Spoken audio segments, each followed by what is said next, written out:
Yo, what's good? It's your boy M.K.J, Mr. 1015, nah, I mean? And you are now tuned into the ThePrezEx TV, presidential executive. Let's get it. Salute.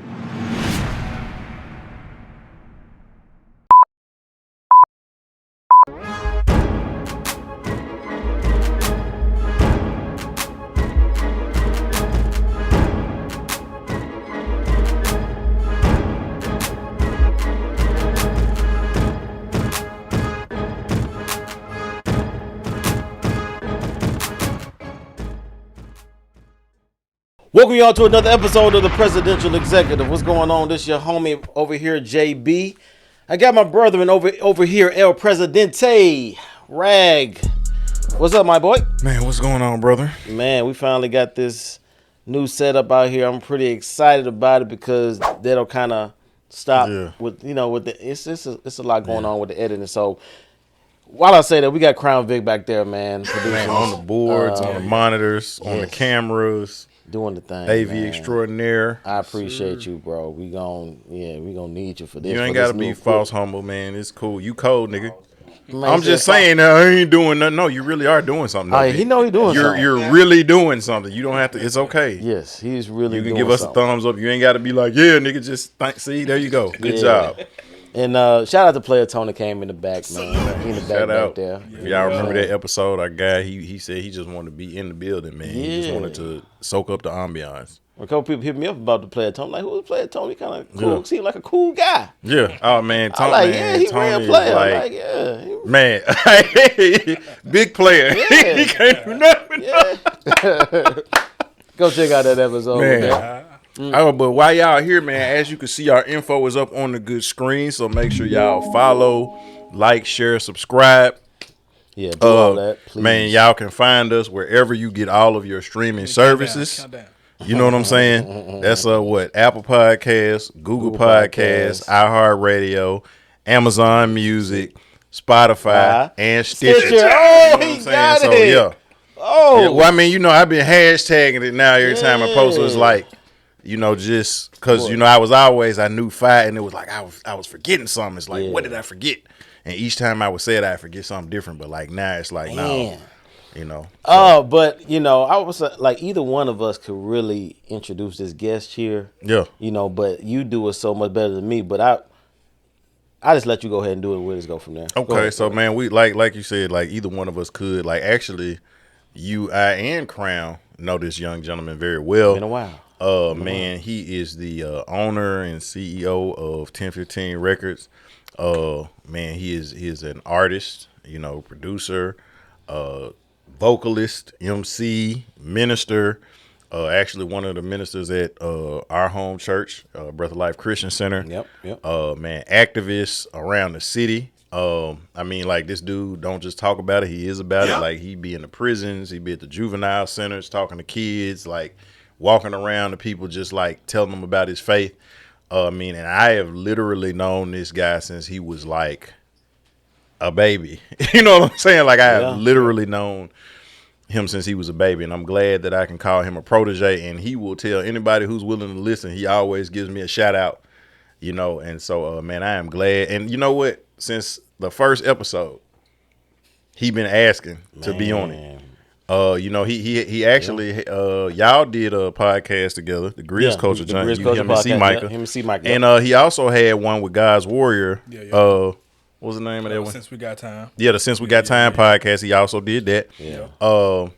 And so I got an award after me. Yeah. So yeah, he did. He got an award named after him. The M.K.J. Loyalty Award. Right. He got when we were giving our awards in season 1. Yeah. We named one, and he comments on every video we post. Yeah. Every time we post, he likes it. He shares it. Yeah. Man, y'all give it up for the one, the only, the young legend himself. Yes, sir. M.K.J. M.K.J. Yeah, what's good?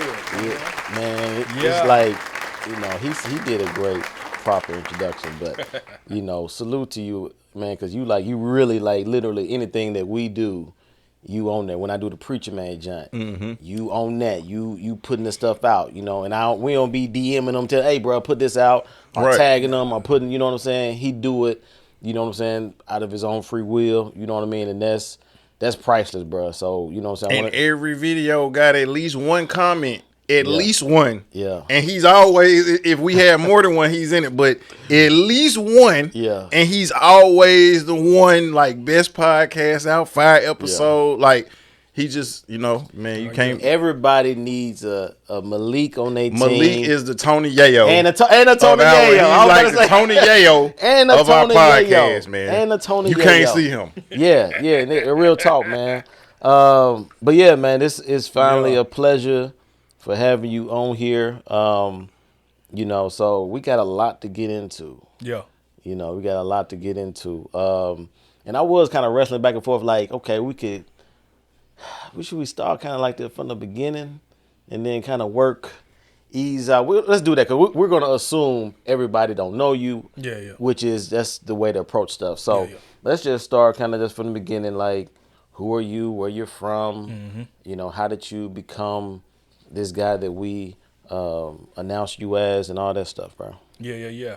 So, man, Malik Kiyombe Johnson, that's the full name, full government, also known as M.K.J, my King Jesus. Man, born and raised in Memphis, Tennessee, in the Raleigh, Frazier area. That's where I grew up in, and that's where I do a lot of my work in still in a way. Grew up with some incredible parents, man. Shout out to my mom and my dad. I think they did pretty good with me, all things considering. I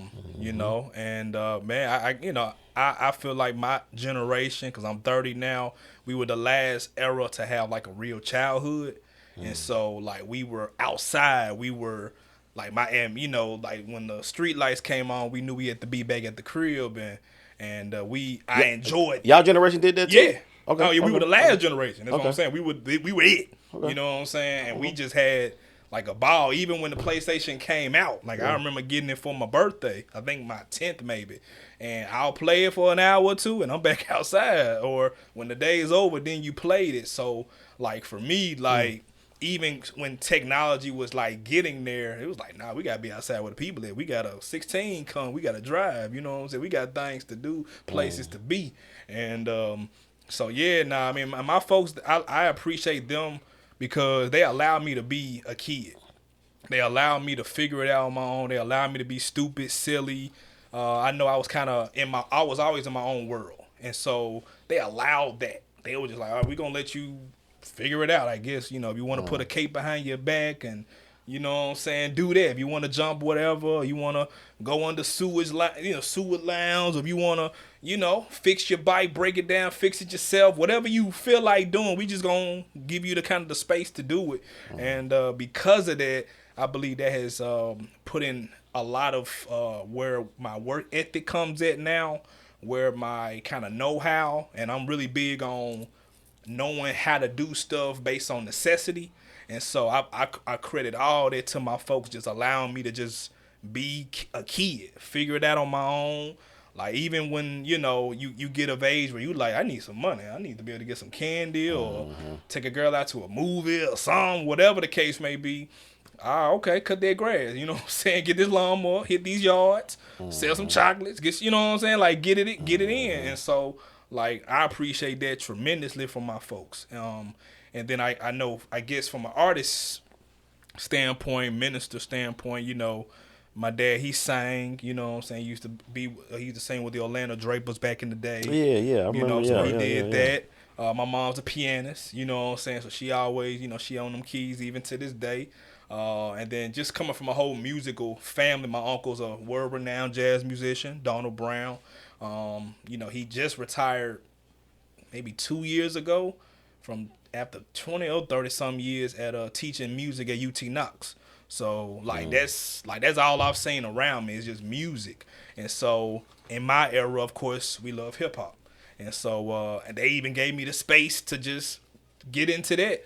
And I never thought it'd lead me where I am today. And so I'm just, like I said, I had as good of an upbringing as you can have. Didn't have everything. We was like George and Weezy moving on up. We eventually got there, but when I didn't have everything, I still felt like I did because I had access to everything. And when I, and enjoy being a kid. So I loved it, man. I ain't gonna hold you. Like, shout out to my folks. Shout out to Memphis forever. So.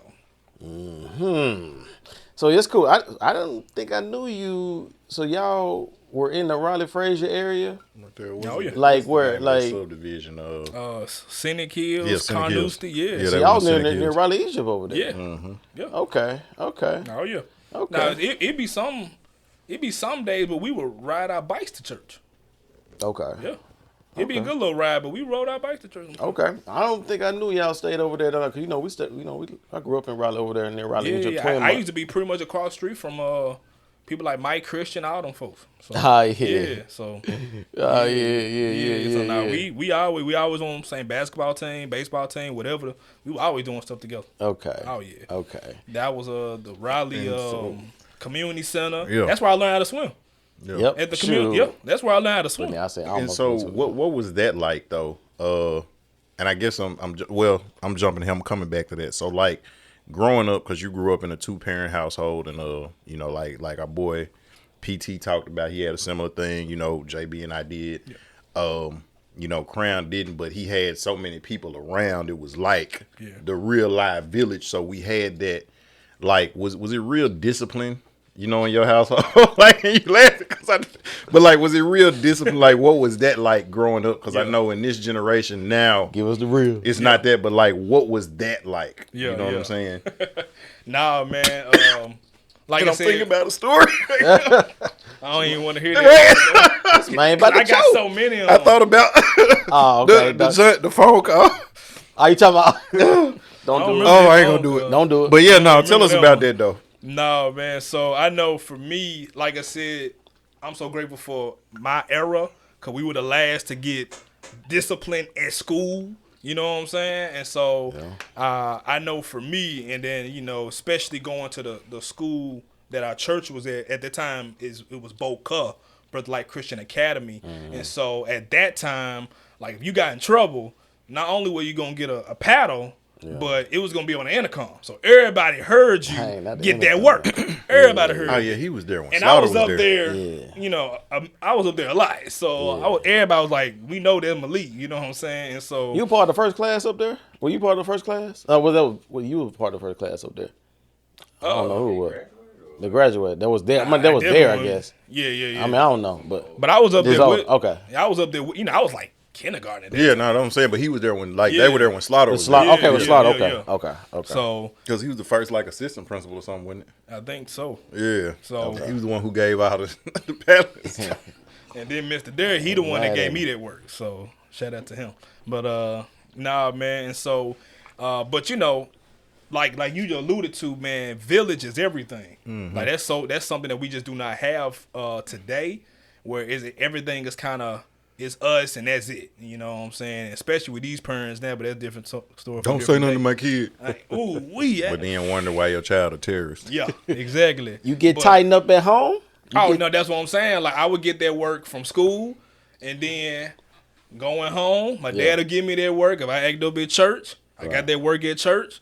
Go home, get that work at the house. Yeah. Like, I was getting it probably 6-7 times a week, for real. And so, now, granted, I like to say I was misunderstood, but many people say otherwise. But it is what it is. I'm here today, and that's what matters. And so, but it was very understood what it was gonna be. I knew what my consequences were gonna be,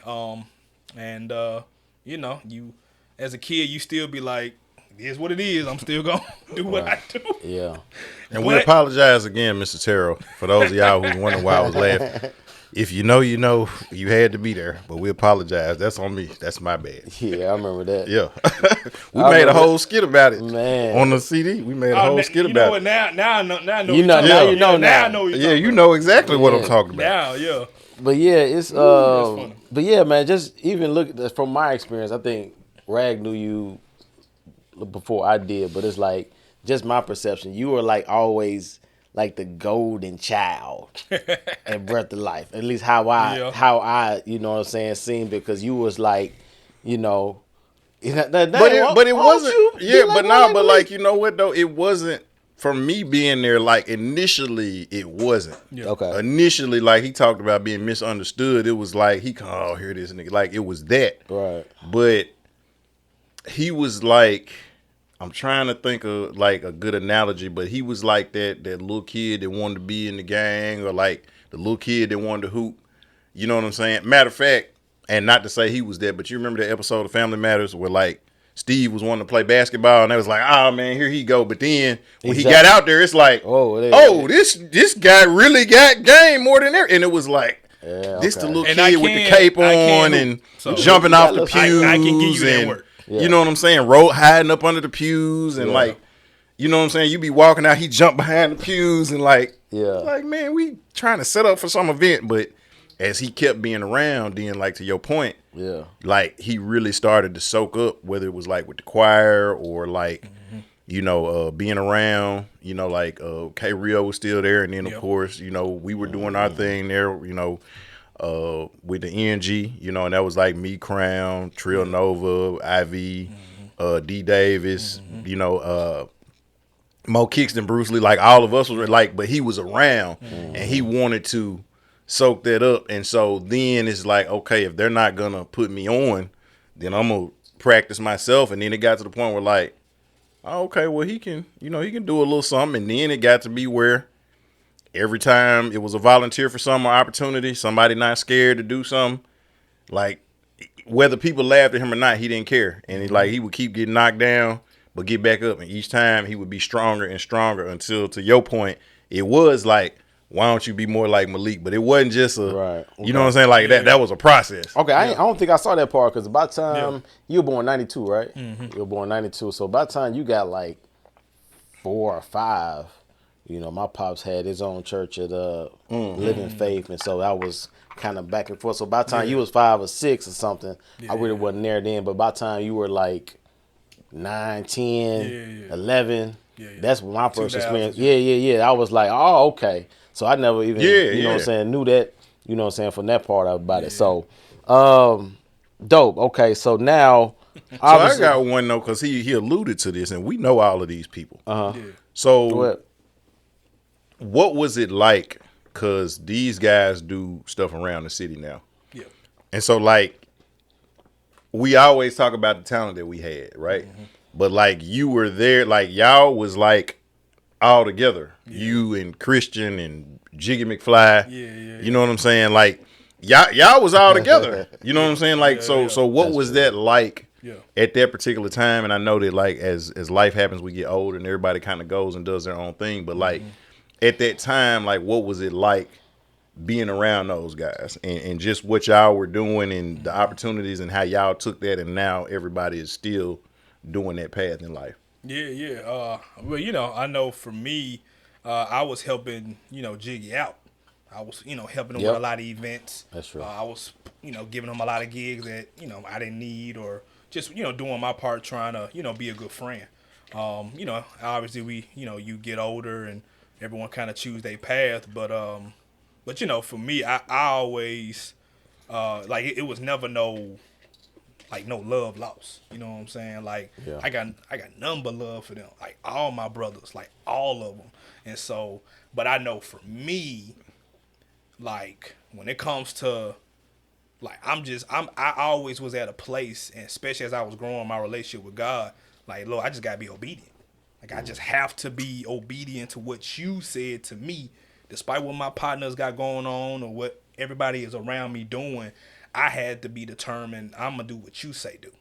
And so, and I know people, you know, they especially back then, they frowned upon Christian hip hop, gospel hip hop, or whatever, holy hip hop, whatever, you know, title you want to give it.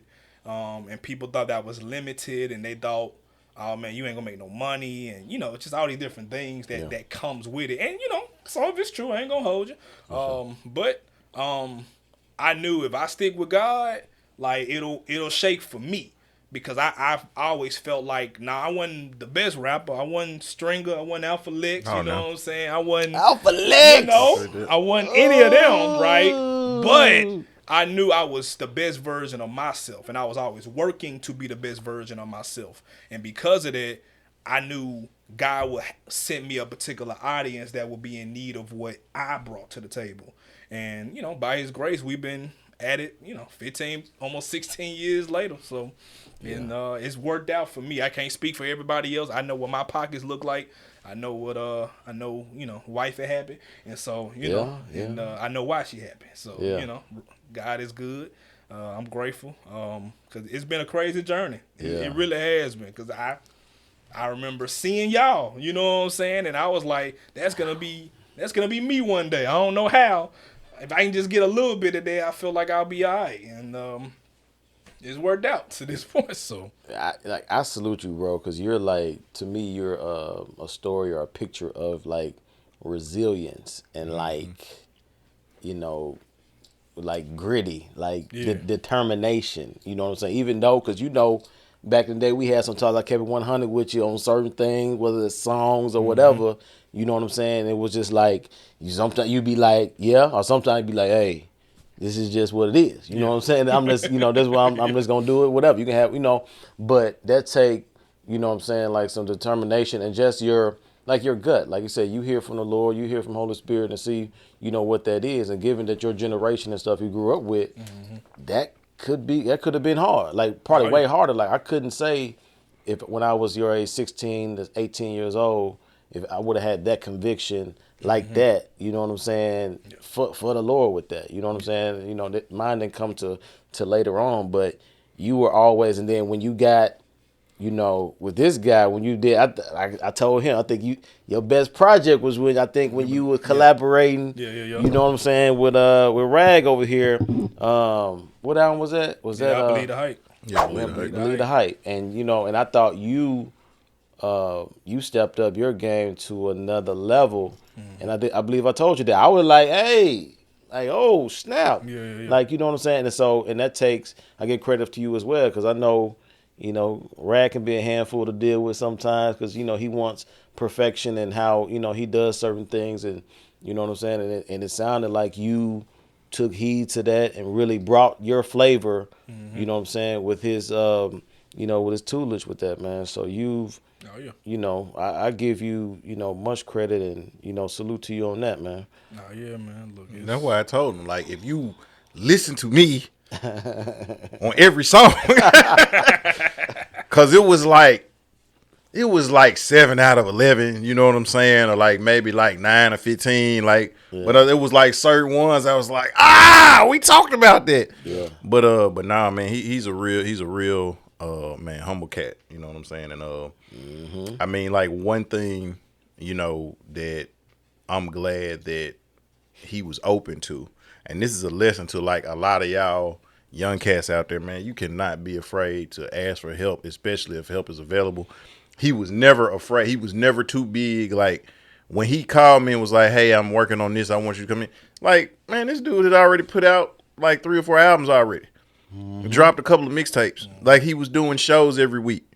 But he was like, man, I want you to, like, I feel like I could be a better version of myself, you know, and I just want your input. And then the input turned into, it's slick, like I was, you know, like a producer on the album, in terms of sitting up, constructing the songs. Like, okay, you don't need 16 on this, you know, drop 12 right here. And couple, like, we real live crafted the songs. And keep in mind, he wrote every single thing. You know what I'm saying? So he dropped the bar. Like, he wasn't quitting Miller. We talking about he wasn't quitting Miller. So he wasn't none of that, huh? He wrote, and that's what I'm talking about. He wrote every single bar. Yeah.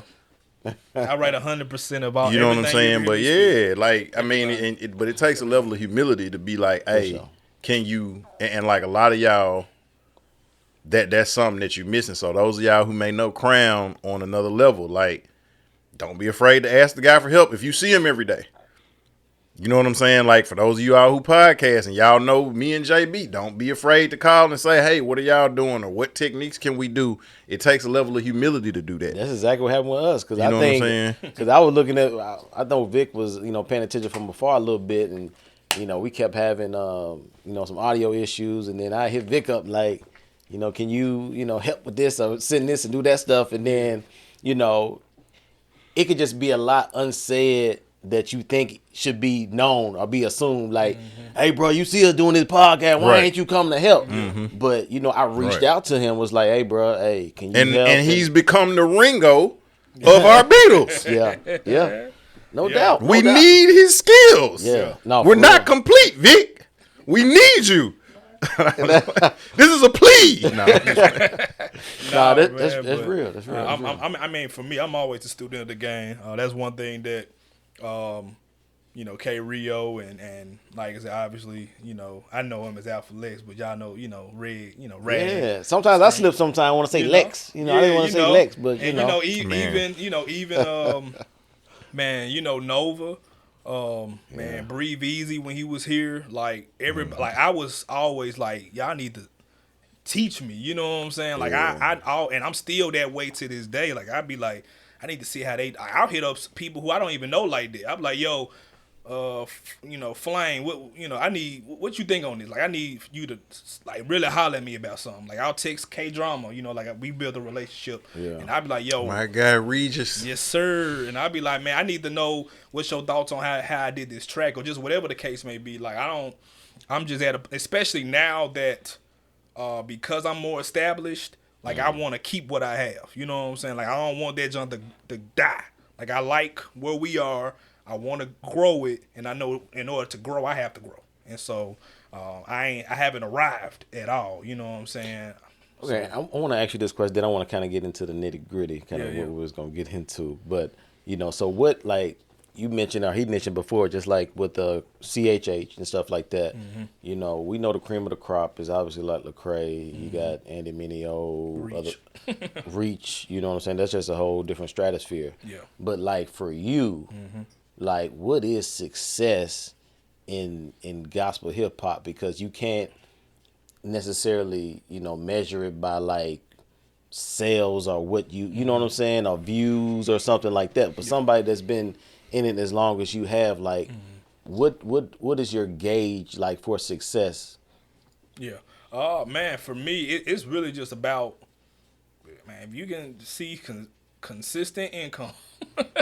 If you can be able to say like, man, this is a part of how I take care of my family, like to me that's the biggest blessing in the world for me. And over the last, you know, probably 5-6 years, like that's been the case.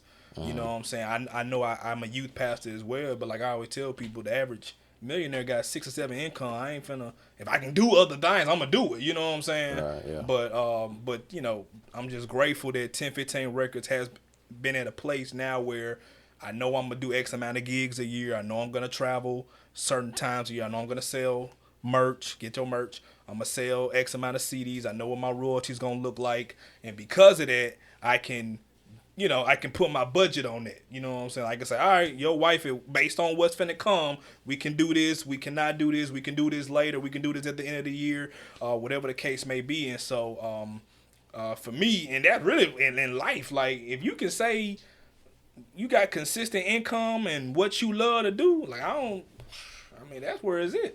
Right. Especially in a genre like ours where, you know, and then for me, I learned so much in the game. Like I've never been, and I've said this on projects I've dropped, like I ain't never been like no corporate type dude. Like I gotta get Grammy nominated, Stella, like I ain't never been on that, cause I know cats that been on that, and they been in my inbox asking for money. And so I just be like, nah, I don't want that. You know what I'm saying? Because to me, all of that boils down to is signing some paperwork, getting some money and some membership stuff, and you in that circle. And I'm not, like, I ain't that type of person anyway. So because of that, I'm like, well, I don't need all that Grammy stuff, that Rapzilla stuff. If it comes, cool, but like for me, I'm just trying to get it where I fit it, and we know there's shows and sales, and if I got enough people that's buying and booking, what we talking about? So, all right. So I got you on that. I love that answer, but let's just say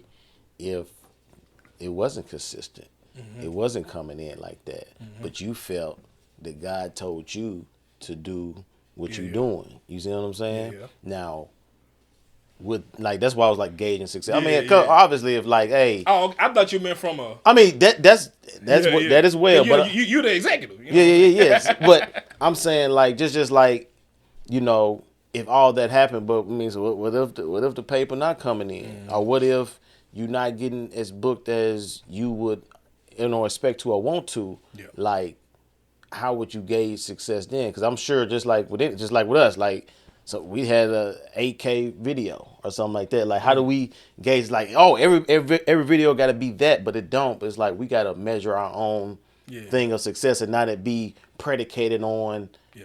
Hey, we got this, whatever coming in. So I was like, what about you? Like, how do you gauge success when it's not to your expectation? Man, that's a great question. I think for me, at least just where I'm at, if it can at least be at a certain minimum. Okay. Like whatever that minimum, like it wasn't the best year, but we hit our minimum. And so I can live with that minimum and just see what happens next year. And so, and then being able to consistently do it, because too often we find ourselves just not being able to do what we love. You know what I'm saying? Like we just are literally not able to do it for whatever reason. But if you look up, you like 3 seasons in, we still doing that. Podcasts, we still doing it. Like to me, that says something, because a lot of podcasts ain't making it. Right. And they show not elevate. And that's how I gauge it. Okay, am I able to still do what I love to do? And then still do it at the highest level. And then of course for me, spirit of excellence. Like if I can't do it in the spirit of excellence, and it ain't growing, then God can't honor that anyways. So like he can't do nothing with junk anyway. That's something y'all taught me. You know what I'm saying? So like I got to be able to, all right, Lord, as I keep doing it, that I gotta keep, this thing gotta grow. Now we brought up too with Mr. Andrew, which you're newly still pretty much married. You know what I'm saying? Congratulations on that. Shout out to wifey. Was it? Has it been a year yet? It's been almost a year. Pretty much almost a year. About a year. Okay, about a year now. Okay. So we also know that you doing what you do, as you said, you need that support from your spouse as well. Woo. You know what I'm saying? Because if she like, I don't see no future in this. You know what I'm saying? What you doing this for? That could be harder on you to do what you do. So I'm assuming you get a lot of support from wifey in the space of gospel, hip hop, and doing things of that nature, right? Yeah, it's crazy, man. Cause when we met and started talking, it was during the pandemic, when all of us artists got humbled. We all got humbled during the pandemic. Yeah. And so, but she still saw, okay, he doing these what we doing, virtual concerts. Yeah. These verses, that was like that seemed like a lifetime ago. You know what I'm saying? That's right. I forgot y'all did do a couple of them jobs. Yeah. And like money was coming in. Like folks was like cash apping. And I was like, you see what we talking about, baby. You know what I'm saying? Yeah. You see what we doing. And so like, she saw that. She obviously loved the music anyways. And and cause that was kind of weird because the pandemic hit, but in the beginning of the year, I was on TV every week. You know what I'm saying? Because we went viral with the prison photo. Right, that's right. Yeah. So we were on TV every single week, it seemed like. And so doing that, it was like she saw all of that, saw the pandemic, but she still saw, again, me doing what I love. Like she still saw me recording music. She still saw me shooting videos. She still saw me doing things like, all right, I can get behind this. And then, when the pandemic, at least in my mind, was over. you know what I'm saying? The pandemic. Yeah, and y'all know how I feel with that. But right. But you know what though, like, and you said something. You spoke to his resiliency, right? Like, cause like we look at Lecrae as like that's the gold standard, but like let's keep it a book. Like I'm saying, like he had KAA. Yeah. You see what I'm saying? And so like you got kids across America. Yeah. And then but then who predominantly is that? They don't look like us. Yeah, don't look like so us. Those people who go back and they got money and their churches got money and their parents got money and they like this, you know what I'm saying? Like I remember on this first album, like he had several songs where he started off KAA, he started off shouting them out. You know what I'm saying? Oh, we want to bring the dude who's singing Aliens. Yep. You know what I'm saying? Like, and then that's how they did the album with Jesus music on it. You know what I'm saying? Like, that was the second album. Right, that was the second. Right, after the music stopped. stopped. But like again, so you got all your camp, and they're coming to this spot where you got thousands upon thousands of kids coming. That is true. Built-in situation. Like you look at a guy like Bizzle. Bizzle initially popped because of but it wasn't because he was trying to start. Like it was just a dude that I just recently gave my life, committed fully to the Lord, and like I don't like the stuff that I'm seeing and hearing, and I gotta call it out, and I don't care what nobody got to say about it. Yep. But it was just so aggressive, and then it was like every time somebody said something, he didn't hide in the corner. He dropped another one, and then he dropped another one, and then on they beats. Yep. And so then it's like, man, we want, you know what I'm saying? So like, then it's like, we got to hear what, you know what I'm saying? Right, what he talking about. But then on the other side of the spectrum, you got a cat like a Breathe Easy. Like, you can't tell me Breathe ain't as talented as Bizzle. You know what I'm saying? But it's just like, not having that when you don't have that machine behind you, or you're not in a built up, like the stuff has to happen organically. You can't tell me Red and Precise ain't as talented as, but again, like, what I know we gonna get into this, but like what he preached about, like they've been rapping about that since like '99, and like people don't want to hear that.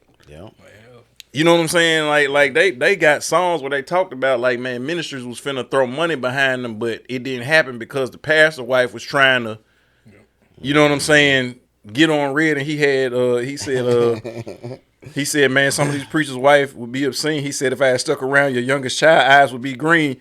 Cause you know he got green eyes, so it's that like, so it's like I got an opportunity, but like I'm gonna have to sell. So like I'm just gonna stay on the underground. So like again, you got a cat like him, like Fro, organic. Like Fro said, man, he ain't had no built-in fan base. Man, he in the whip at the parking lot, playing his music in his car, selling CDs like that. Him constantly posting until you get sick of seeing it show up.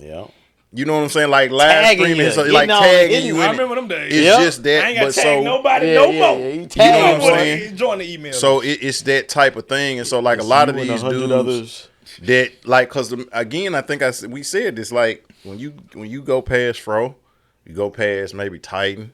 You go past him, maybe God's Warrior.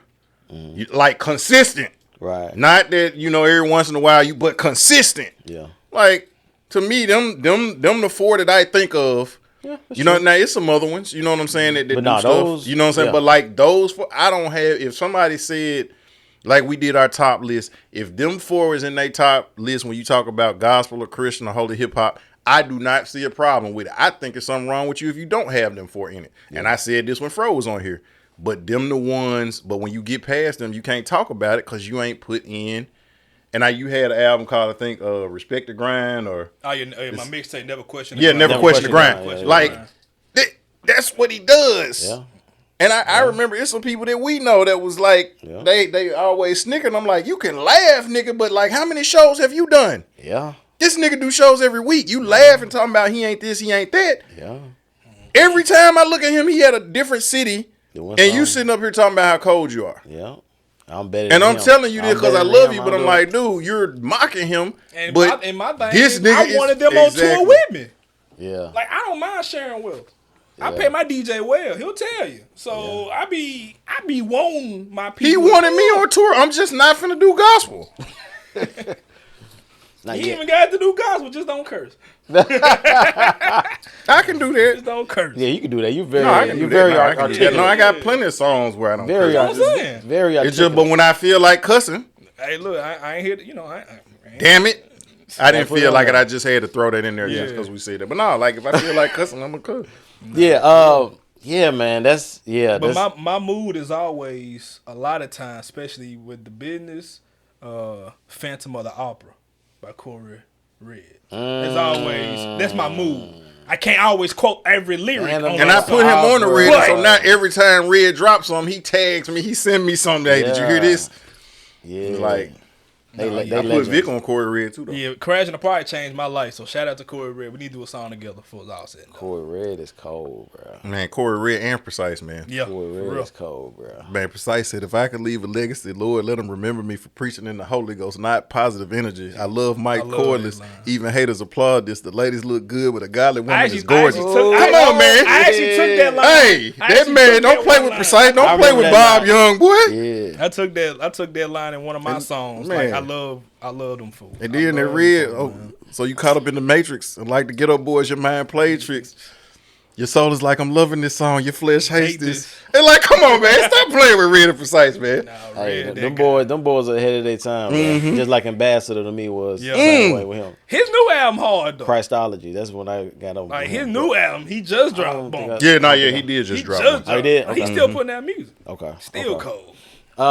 But yeah, it's we can go into a lot with that because I think, like I said, your determination, bro. Like even when you knew behind the scenes of people were saying some stuff or snickering or you know what I'm saying, you were just like, look at the resume, look at the results, look where I'm going, look what you know what I'm saying, and they still just snickering, talking about what they could do when you out there actually doing it. And then So- I want them to join me.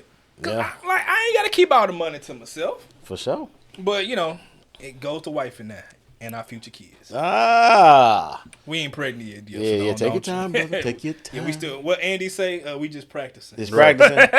You can't start practicing. We just No, you can't. Vic keeps all the money to himself. Vicky, Look, he's shaking his head. for right now. You know what I'm saying? But yeah, man, look, we want to get into this when you know, you mentioned that you're a youth pastor Yeah. at Breath of Life Christian Center. You know, shout out to the Breath. You know what I'm saying? That's the home church. I feel like Breath of Life got a gang sign. You know what I'm saying? Like when you say you from Breath, I like don't know that's Gotta like make the one. mob, boy. Like when you say you from Breath, like that's one of the 5 families. Vic got to make one up, man. Then we'll just go from there. Vic is like the consigliere. Vic got to make one. We're gonna come up with Then something. it'll be official. It'll be official with Vic make up one. Man, they call him Victor 2 times. They man a whole gangster around here. All right, MK. Now, you know, a few weeks ago, Yeah. you know, you preached a sermon at Breath that got some traction. Ruffle some feathers is Yeah. an understatement. You know what I'm saying? It tickled some armpits or whatever you want to say. You know what I'm saying? It got people snickering and talking. Now, They pandas was up in a bunch. yeah, they had some wedges. Now, what was it called? What was the name of the sermon again? The This- official name. It was No Other Gods Volume 2. Now, I know a lot of preachers will be like Part 2, but I said I'm a rapper, so, you know, we drop volume. You know what I'm Right. saying? So, Right. So it was No Other Gods Volume 2. So, yeah. So when you was this part of the regular theme that was being preached at the church, or you kind of went in a whole different kind of direction, or Well, a lot of times with Pastor Holloway, sometimes when he's preaching on a particular series, he'll be like, y'all, when it's y'all time to minister during this time, y'all need to be staying kind of in course. Right. You know, right, like right. when I preached in January, you know, he was on the baptism of the Holy Spirit, and so I preached on the sermon that was based on that. So, you know, it's times where, you know, we had to pretty much stay in pocket with him, but, you know, I have no issue with that. But then there are times where he's like, you know, for Sunday, do y'all thing.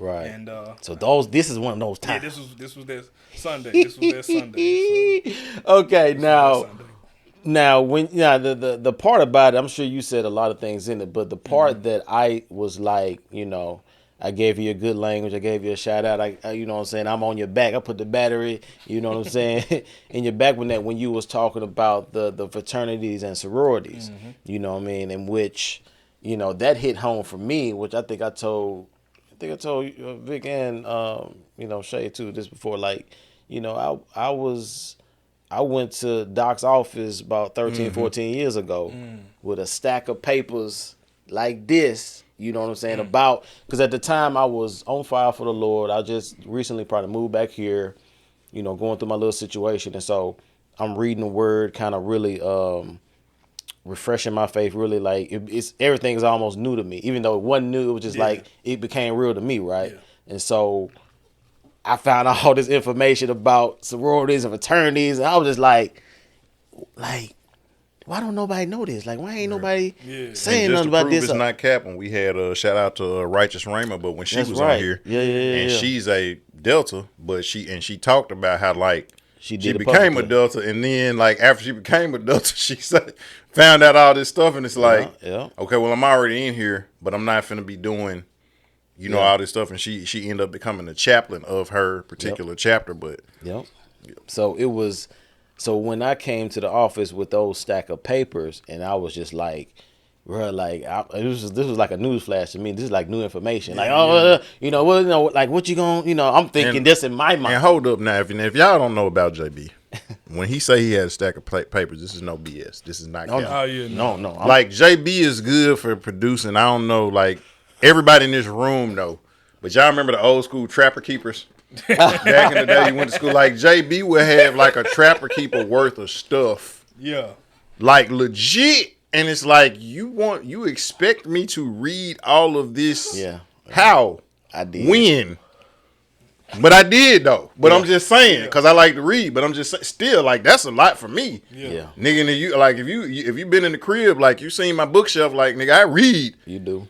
Like this, but this is ridiculous. Like this don't make like so. When he say he had a stack, I had a stack. and Dr. Holloway reads, He does. and he probably was like, "Nigga," he probably gave you the nigga speech. Yeah. But go ahead, keep on. He gave him the speech with his eyes. I came in the office with a stack that big and just like I gave him the cliff notes of what all those papers were, and long story short, it was just like, kind of, shrugged at a bit, just like, oh, I don't know what to do with this. You know what I'm saying? And so, and at that point, I'll be honest, that showed me, you know what I'm saying, not, like I said, this is not even a knock on Doc or even the congregation or whatever, because, I still got love for them and the whole church and everything. But it showed me another side of what I thought the church was to what, you know what I'm saying?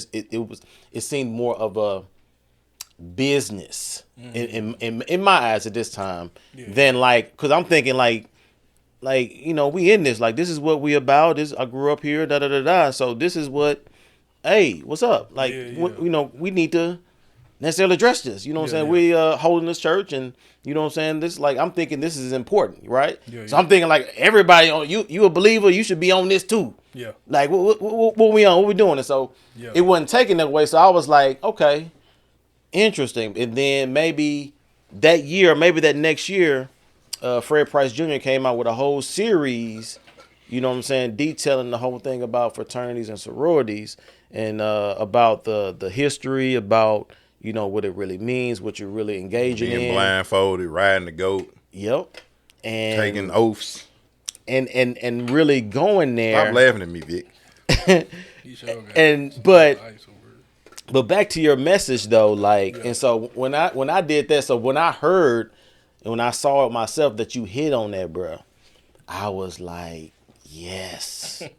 I was like, finally, you know what I'm saying? Because I mean, truth be told, I said it on the last jump, we were talking about the hip hop, you know what I'm saying? Mm-hmm. The demographic of the church, that was a tough room to preach that message in, you know what I'm saying? Because you got a lot of people that are still in fraternities and sororities making their sounds for years, and we've had, you know what I'm saying, Sundays where you represent your Greek organizations and doing stuff of that nature, and you know what I'm saying. I mean, I'm just saying, if you don't have a problem with that, like, I don't see how you can frown on a gang member for still repping they said or cocking they had a certain way. Because I mean, I'm just saying, essentially, because what do they say? We're an organization, right? Yep. So like, that's your set. Y'all have designated meeting times. Y'all pay dues.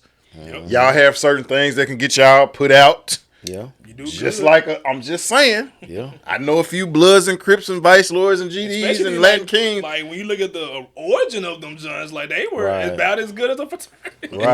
Right. And so when you look at that whole thing, bro, like I give you your props on that, because I'm pretty sure you got some snooty looks while you was up there preaching, and I just wish I was in the room. Did you listen to the whole sermon? Yeah. You didn't hear him saying that when he was up there? Like, no, I see y'all looking at me. Yeah. Oh, I feel some eyes. Yeah. Because, like, sometimes he would get ready to make a point, and like, he would look out in the crowd. He was like, woo. It's like before he could say it, he was like, Right. woo. Like, And, I ain't gonna put no names out there, but I got confirmation from somebody that was actually in the crowd. Yeah. Was telling me some actual snickering was going on, and he heard it and who it was, and you know what I'm saying, and all that. So, but that's neither here nor there. Yeah. But the fact that you hit upon that though, bro, was like, I know she helped. Yeah, all I know is that because we got M.K.J. on here, we probably gonna have a lot of views from a specific set of people, and that's cool. I'm here for it. Yeah. They won't talk to me when I come to church. That's cool. How many of y'all get to sit next to Pastor Moss on a Sunday? Okay, then I rest my case. Y'all leave me alone. It's funny. And I hoping y'all not thinking what I'm saying, I'm talking about Crown Vic. I just really hope y'all not even thinking about that or saying anything of that nature, because it's not. I know plenty of people at Breath Come that's on, man. not Stop it. his name. So if y'all thinking that we are cool with. Or assuming that it ain't nothing like that. You know, my boy Crown keep it professional, keep it what he need to do. Yeah. I mean, I'm saying, like, look, how the fuck you like your daddy and don't like JB? No, I gotta say this. Say it. No, because think about it. What did God say? How can you say you love me but you hate my son? Yeah. Right? Yeah. You can't get to God unless you get through the son. How you gonna say, oh, I respect Prentice Brown but I hate JB? Yeah. How you gonna say I like Roche Ragland the first but I can't stand Roche Ragland the second? Yeah. I'm saying, Now, how can you say I like Mr. Terrell but I don't like Malik? That's all I'm saying. You full of shit. Yeah. Yeah. So miss me with that. Yeah. But I know I had to. And that's all I'm like. No, I mean, but when you said that kind of struck a nerve because, like, I know. I'm with you. And even again, like, this is, and I'm not gonna tell you like what me and him talk about on the phone, but like after he preached that, I called him. Mm-hmm. You know what I'm saying? And we got a relationship where if I call him and he don't hit me back, I'm like, because that's what I sent him. I'm like, nigga, really? Is that what we on? He's like, oh, my bad. I changed my number. Like, you got like, but, because I called him a couple times. I'm like, is this nigga ghosting me? Like, I ain't even do nothing. Nah. But, like, that's like my little brother. So, like, right. The work that he put in, and see, a lot of people don't know this. He ain't said this, but, like, when he was a little kid, he had to work through some speech issues. You hear this man talk and flow fluently like he does, you would never know that. Mm-hmm. So when he talked about the grind, he had to work through that. This wasn't nepotism. He went to seminary on his own. Mm-hmm. You see what I'm saying? Yeah. So like he did the research. Mm-hmm. And so some of you sheep ain't did no damn research. You just happy to be wearing some colors. You just happy to be a part of an organization. You didn't have no friends in high school. You happy to have some friends now. You think you somebody because you know a little dance routine. And it ain't all of y'all, but some of y'all. But now that he done killed your golden calf. Not the golden calf. Yeah, the golden calf. Now you in your feelings. Instead of, is it any validity in what he's saying? Wait a second. Whoa. Is it valid? Forget how I feel. Mm-hmm. So people not gonna ask that question. They're not gonna ask that question. Is it truth? Do I even know? No. And so now, if this the crazy thing, when it come to your faith, people say it don't take all that. But then when it come to that organization, to be a part of it, it does take all of that. You got to be all up in it. It does take all that. So now and defend it. But I'm finna fight you over that. But if somebody talk about your faith, you like, oh well, it's just your opinion. That's your opinion, right? I don't want to ruffle no. But like you about that life when it comes to the bullshit. Because if you wear the colors, you ain't in it. They trying to. You know what I'm saying? Hey, you know what I'm saying? Right. We don't do that. We don't do that. Hey, look. You ain't part of it yet. I had some dudes roll up on me in the parking lot one time. Me and Paco, we having fun, and we did something having fun, and we started doing like a little step routine. Man, like some old heads rolled up on us, and like, I'm like, y'all don't even know us. Hey, son, what you doing? Hey, you see what I'm saying? Like, I could be one of these young height. Like, I could shoot you. Yeah. And you rolling up on me like, cause you see me, you don't know nothing, you don't know what I'm about, but you see us doing like a little step routine. Wow. So what set you from? I mean, what chapter you from? Right, exactly. Right, exactly. You know what I'm saying? And so like that, but that whole thing, like when you talked about the snickering, again, it's like, but I felt that because like we've talked about some stuff. Yeah. You know what I'm saying? And so, like, even like with your dad, but like, you don't like JB, but you love Prentice Brown. That's some bullshit. Mm-hmm. You know what I'm saying? Like you love Mr. Roche, but you can't stand me. Like, what did I do to you? Yep. That so you really don't. You can't love my. Now, if I've done something, if I molested your child, if I stole something from you, if I killed somebody, if that's different. But you just don't like my personality. You don't like my demeanor. And so you hate me, you hate JB, you hate Malik, but you love our dads. Man, you full of shit. Yeah. So. Yeah. I'm sorry, y'all. No. You good. I'm just saying, that touched the nerve. Trust me. I don't want to have to go around or say that, but I know people that we know will watch this. Yeah. You know, given because Malik on it, and then me saying what I'm saying is they're gonna try to put 2 and 2 together, but. You know what I'm saying? Honestly, I don't really care. And we don't drop no names on here. Like, if we got an issue, we'll call you. Yeah. I say don't hear, then I call you. You know what I'm saying? I don't. You know what I'm saying? But I'm gonna keep it cool because I know my guy over here. He he works there. You know, he do his thing. But given all that, Malik, like, where were you coming from with that message? Like, what was your goal? So let me try to, like I said, this was volume 2. So part 1 was, no other gods. And so for me, it was more so pointing out the gods that we may not even be aware of in our lives. You know what I'm saying? And so like on part 1, it was like and what's crazy is I was hitting on harder things in part 1, stuff that should have made people be like, oh, I need to get it together. But, like what? Name a couple of those things. All right, so, I don't know if I saw part 1. So like with part 1, I was like, man, some of y'all watching online right now because you've allowed convenience to be a god. You know what I'm saying?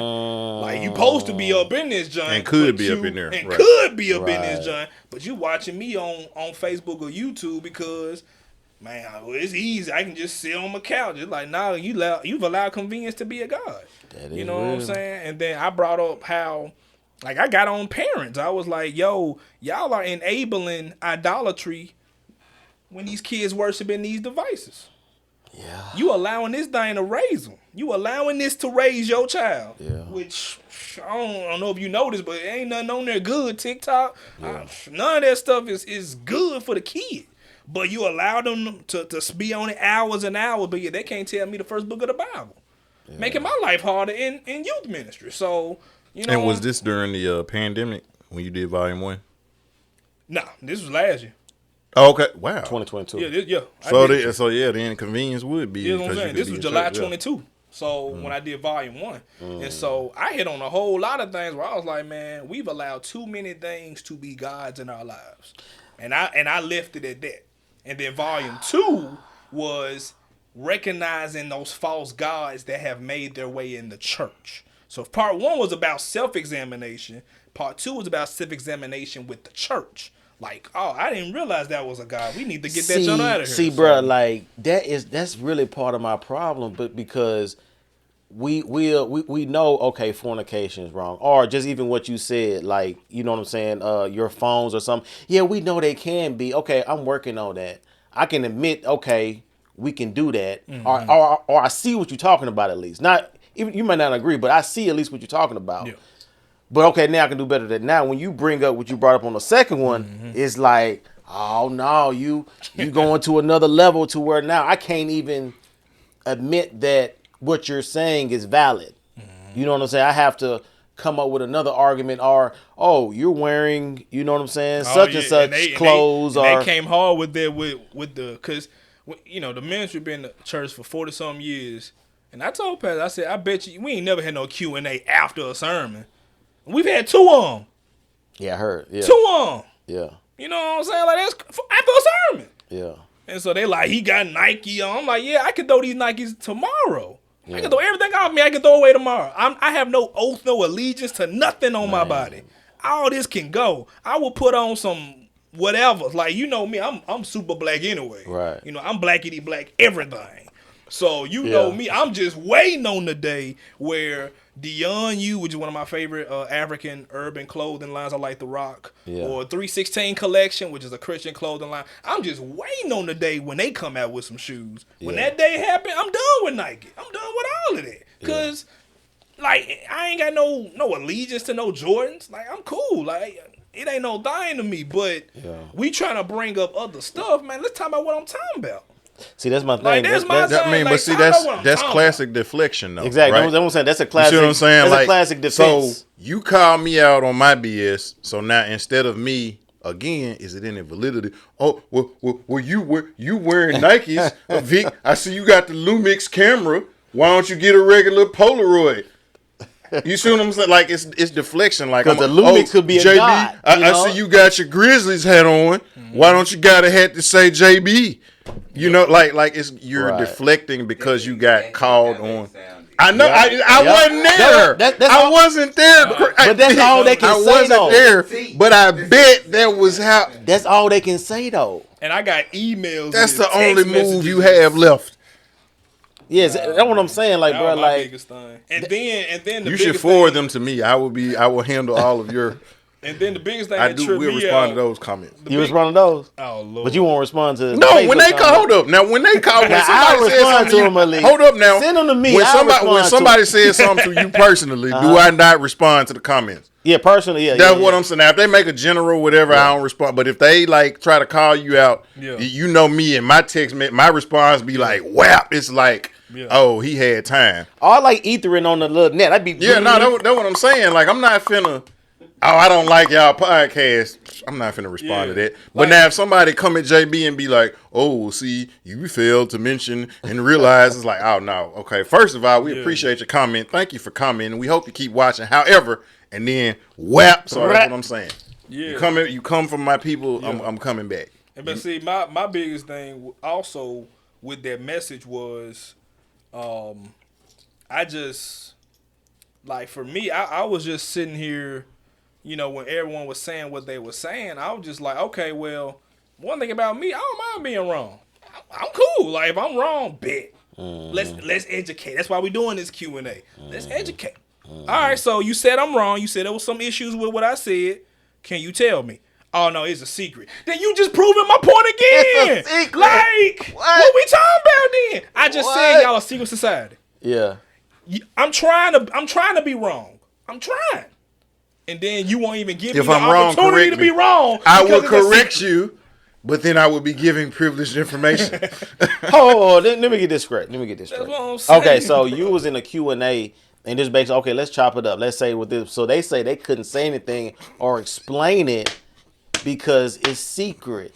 So now you're proving to me exactly what I'm just doing. But they don't see that though. I'm clear. No. They don't see. Okay. And I wasn't the only one. Like I had people that are married, 2 people that are in it, and they were like, "Okay, can you confirm, no deny what this man talking about?" Well, some of the stuff we can't say because it's secret. I'm like, okay, what we talking about then? Like I don't know what else. Cause if you won't even give me the opportunity to show me where I'm wrong because it's a secret. But I just called you a secret society. If you would join me, brethren, then I could show you the error of your ways. And I thought but about you must just first walk across. Yeah. I thought about pulling up too. You know what I'm saying? Man. Just to it. But it triggers me so much when I hear crazy, like the defense and doing stuff of that nature. You know what I'm saying? Yeah. So I figured it was on a Sunday. Let me make it clear. No, I wasn't on Sunday. It was on Wednesday. No, it was on I wish I had known. It was literally Wednesday night service. I got the text message. Connect groups were canceled for that Q&A. How did I miss that? It was like I just wanted to be in the building. I thought about pulling up. I would have sat next to Vic. Well, let me give y'all the rundown. Okay. Go ahead. I preached the sermon Sunday. That Sunday. Mm-hmm. Literally, I'm talking. Like I didn't even get usually after I get home. I mean after church or whatever. Uh-huh. I may go get some breakfast with me and wifey. Late breakfast. Yeah. We go grocery shopping, which I hate doing on Sunday, but we do. Yeah. And so, and then by the time I get home, it's 2-ish, 3-ish, right? NBA playoffs. I'm like, babe, I'm trying to get home.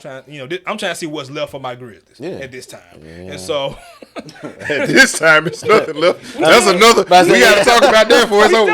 It's gone. We got to talk about that before it's over. We get skipped over that part. We done. But I'm sitting here, and before I can know it. I got people hitting me up. Hey, I'm trying to... On your personal line? Yes. Messaging me and texting me saying, hey, where is the sermon? I cannot watch it. Like, I thought you preached it. I'm like, yeah, it's on YouTube and Facebook. Like, no, it's not on there. I'm like, it's not. And then I'm like, okay, I'm scrolling. I'm like, wait a minute, why is it? And it was a Breath of Life person that flagged it, which got it took down. That's what I told you. I was like, somebody in that building. And so, you know, I ain't gonna get into that. What was talking about? I'm just sitting there like, Dr. Holloway taught us better. oh yeah, Pastor Miles taught us sure. better. Minister Lynch taught us better. It ain't on them. No, I know that. I'm just saying that we were taught better than the way Yeah. certain people be acting. That's all I'm saying. And so, in the midst of me doing that, and then I'm sitting there like, look, I'm done for the day. It's Sunday evening. I'm watching basketball. Y'all can stop really calling me on everything. And I'm off on Mondays, so I don't answer no call anyways. Right. But Sunday, I get a call from certain people, and they like, look, we want everyone wants a Q&A. I'm like, all right, cool, whatever. But I ain't doing nothing till y'all at least put it back on YouTube. Because if anything, I should be able to go review my own sermon For sure. to see what I did wrong. For sure. And so they like, I bet. So it's on Facebook forever, but it's on YouTube, which was fine because we need all the viewership on there anyways. And so I was like, that's cool. We'll keep it on YouTube. We straight like that. And so, you know, I'm talking literally that evening. Vic will tell you that evening. There's a whole graphic Q&A Wednesday. Like, I'm like, God, I just preached this hours ago. Yeah. Just preached this. Fast forward, Wednesday, you know, and by this time I've been getting plenty of email, text, all this other stuff. Wednesday comes, all right, cool.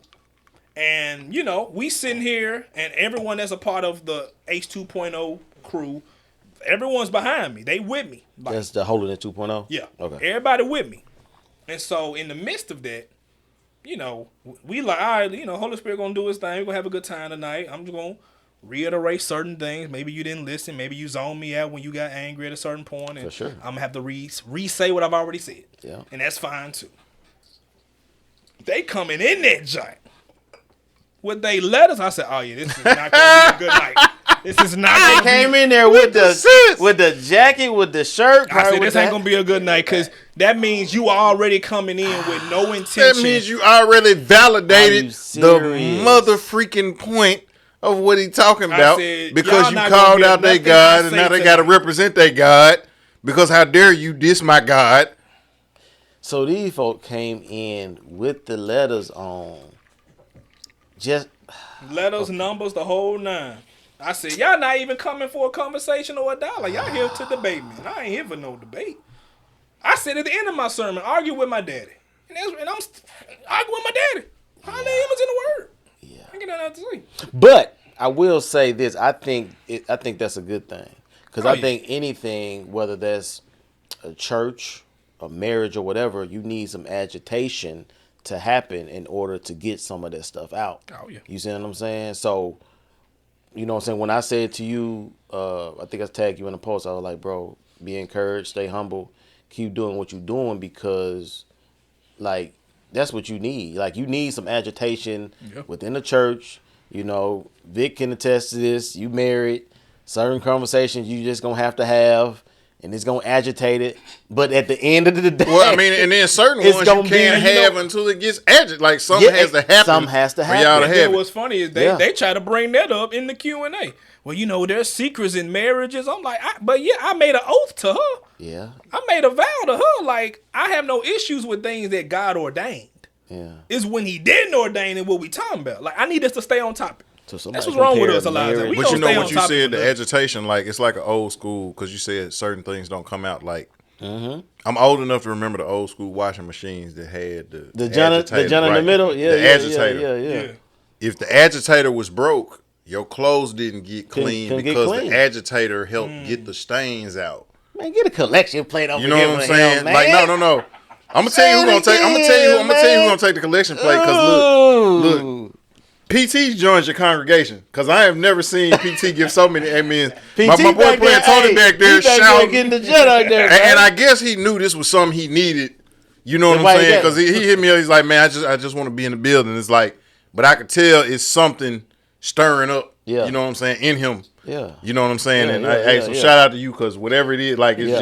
just, you know what I'm saying? Shout out to PT, man. But no, like, you need that instrument to work to remove certain things. Yep. You know what I'm saying? And so maybe he was the agitator in the washing machine that is Breath of Life, you know, you needed an agitator in there to expose and remove and pull out certain things. But I have to be mature enough as a person. Again, is it valid? Yep. You know what I'm saying? Like, again, like, and we joke about this now, but like, it was some times when we first started off, like, I'd be late. You know what I'm saying? You say something to me. Did I ever come back and, none, bro, you out? No, I had to say, man. Time or two. Is it? No, it was one time we talked about it. Well, one time, but that was different. That was a different situation. That was a different situation. But for the most part, 99% of the time, what I say, man, you know what, you right. And all you said is, hey, man, communicate. Yeah. Just let me know what's up. Yeah. But I had to ask myself, am I late? Am I inconveniencing him? Am I being respectful of his time? If that's the case, why am I tripping? Because he's like, man, respect my house, respect my time, respect that my wife is giving us this time. I need you to be on time. Right. Or I could have bitched about it and be like, oh, JB. No, but is it valid? It's sometimes we said stuff. And then, like, you know, in the moment you might have been, but then afterwards you was like, you might have come out and said something. Other times you didn't say nothing, but the action showed like, okay, I heard you. I got you. You know, sometimes you said something to him. Is it valid though? Right. He didn't throw a hissy fit. Yeah. And that's what mature people do. So how come we, who are younger than a lot of you niggas, are more mature in that sense? And it mean nigga in the most enduring most enduring, loving like way, the way that black gotta people be black. say it. You got white niggas. Whoever you are, whatever your niggas hue, your ethnic background, your color, your creed, your gender identity, I say nigga in the most respectful, passionate way that I know how to say it. But how come we got more sense than some of you who are old enough to be our parents or grandparents? Yep. Like, come on, man. What are we talking about? And like I said, respect to that, because I think you need some agitation just because, honestly, at this point, and just to be honest, I think that ministry is more open now to agitation than it was when we were there. Because we had some agitators in our generation. I was an agitator. Yeah, we had some agitators. I'm not agitating anything right now. We had some agitators. They broken the agitator. We had some agitators in our group. And, you know what I'm saying? But at the time, you know what I'm saying, it wasn't received, but he's a part of our branch. He's a part of our tree. No, that's what I'm saying. So it's like it's coming through him, but it's like slick kind of still coming. It's like a boomerang. You know, when you throw the boomerang, I ain't got to hit you when it comes, when I initially throw it. Yeah, but it's gonna come back. The thing is, it's gonna come you back. got to be looking because it's coming back. It's gonna come back. You know what I'm saying? So like, you saw me throw it like, oh, you didn't hit me with the boomerang, but it was coming back. You showed hit somebody in the back of the head with that mess. You see what I'm saying? Like, and that's what he smacked a lot of people. He hit a lot of people in the back of the head with that, bro. And again, I said it on volume 2, and I'm gonna make sure it's understand, overstand, understand. All right. At the end of the day, like, it's all love. Like I want to see. I'm so tired of us as a people, like black folks. I'm talking about black people now. I ain't talking about you, and I'm talking about us, black folk, this right here.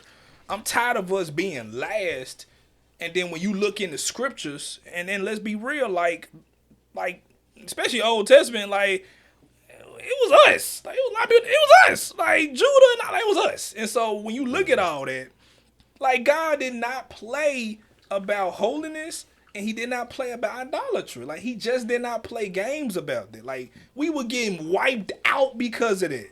And so I see it today. We still getting wiped out over stuff that we ain't even like. It ain't even like we ain't putting no gun to no head. Like this stuff that we taking on. Yeah. Like we taking on the customs of everybody. Except, and then we be mad when someone wants to be black.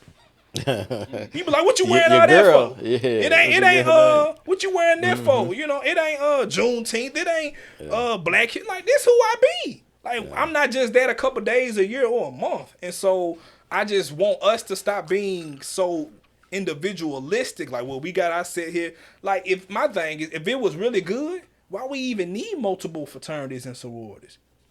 Like, if we all doing the same thing, and we all doing good, we all educated. Because the same reason that you need Molech and Baal. That's what I'm saying. Balaam and Ashtaroth. And Beelzebub and whatever the hell these niggas is worshiping, Zeus. And, That's what I'm saying. And look, my thing is, and I read Meter scriptures and- on this. I'm just saying that's the same reason why they need all of them, because we represent this And to we me, represent Christianity should be like the #1 organization. now tell me this. Now correct me if I'm wrong, because y'all two went to seminary. Okay. Now, in the Bible, people were, putting their allegiance and their, idolatry toward Greek gods. Yep. Correct? Yep. So the Divine Nine, the majority of those are Greek gods, I believe. All of them. I think all of them. Except maybe one. Maybe one of They them. represent an Egyptian god, but it's from the Greek gods. So my thing, I'm just talking about from a very elementary level. Yeah. To where you can't deny. I'm like, if these organizations are from a Greek god and you have the oaths or whatever within that, how can you deny that? Like how? Like, and that's what I'm saying. But like I mean, first of all, if lying you to black, how yourself. the hell you gonna be Greek anyway? And but that's a whole nother conversation. And I did hint on for that on another volume day. 1. I preached it. I said it. I was like, I preached on that for 2 minutes. I said, I ain't even gonna. Even Giannis, they call him the Greek freak, but like his folks are from like Africa. Yeah. But Nike, They're not they from ain't finna Greece. brand us. They gonna brand Greece. They're from Africa and they moved to Greece. It is, but I digress. Yeah. But Nike got a brand that real nice. Right. Yeah. And I like Giannis. Make sure Giannis. I hope we can be but check friends this one out. day. Even in the New Testament, when Paul said, it's a lot of y'all saying that I'm of Peter, I'm of Apollos, I'm of Paul, and I'm of Christ. It's like, hey, basically we're like fingers on a hand. Yep. It doesn't matter because we're all serving the same God. We're all coming through Christ. Why does it matter if Vic is preaching to me or JB is preaching to me or if Malik is preaching to me or if Tony is preaching to me or if Shay is preaching to me? We all represent the same. Like, stop that. Yep. It's not about if Peter preached or Paul preached or Apollos preached or whoever. Like, no. We all so we've made it. And to be honest, we done made Baptist a God. Yeah. We done made Methodist and Lutheran a God. Presbyterian. We done made Presbyterian a God, Apostolic a God, Church of God in Christ, Assemblies of God, which is basically like the white Church of God in Christ if you know your history, because Church of God in Christ was started by Bishop Mason, and the white people did not want to be under a black bishop. That was how the Assemblies of God got started. Yep. But you got to know your history. And all of that came from the Azusa Street revival in the early street night. Like, come on, man, don't do me. Ooh, I remember can do this Azusa all day. Street. Like, Yeah. So, but even with that, Yeah. you know what I'm saying? Like, people are splintering off, which essentially is like what he ministered about, which we are not supposed to be doing. Yeah. Because we initially were called followers of the way. And Christian was meant as an insult. And we took it and wore it as a badge of honor. But now we've made it. What happened? What are we talking about? What happened? What happened? I'm just saying, like, no, that Christian was initially an insult. Right, yeah. Because the scripture even said, look at those silly Christians, like it was an insult. Right. We took it and wore it as a badge of honor. Yeah. But now we've made Baptist and Method, like to his point, with whatever sorority or secret society organization. Masonry. You're not Baptist, you're not Kojic, you're not Apostolic, you're not Assemblies of God. Like, what are we talking about? And you can be all them things and still not a disciple. And that's where I'm at. So I'm just like, well, at the end of the day, what we really talking about? Man, you better put that golden calf down.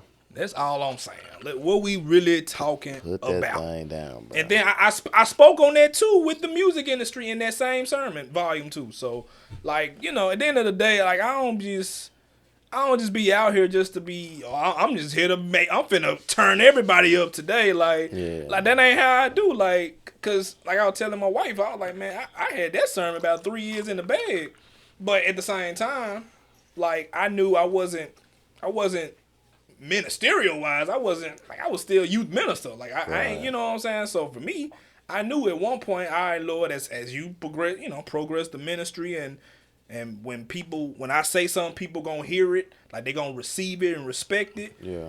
You know when it's gonna be time to make this say stuff like that. And I got more in the vault.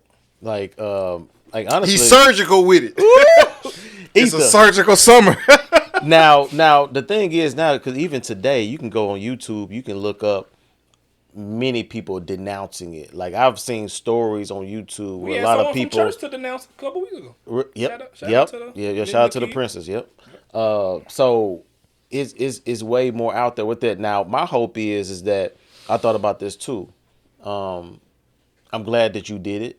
I'm glad that you put it out there, but also with the agitation, I think that a senior Latin person need to reiterate it. Yep. Because let me tell you why. Just because even when Jesus, when you look in, even the New Testament beginning, a lot of people, they didn't take Jesus for who he was because that's just Mary's boy. Mm-hmm. They grew up like that, and they look at you like that. That's just Joseph boy. That's just the carpenter son.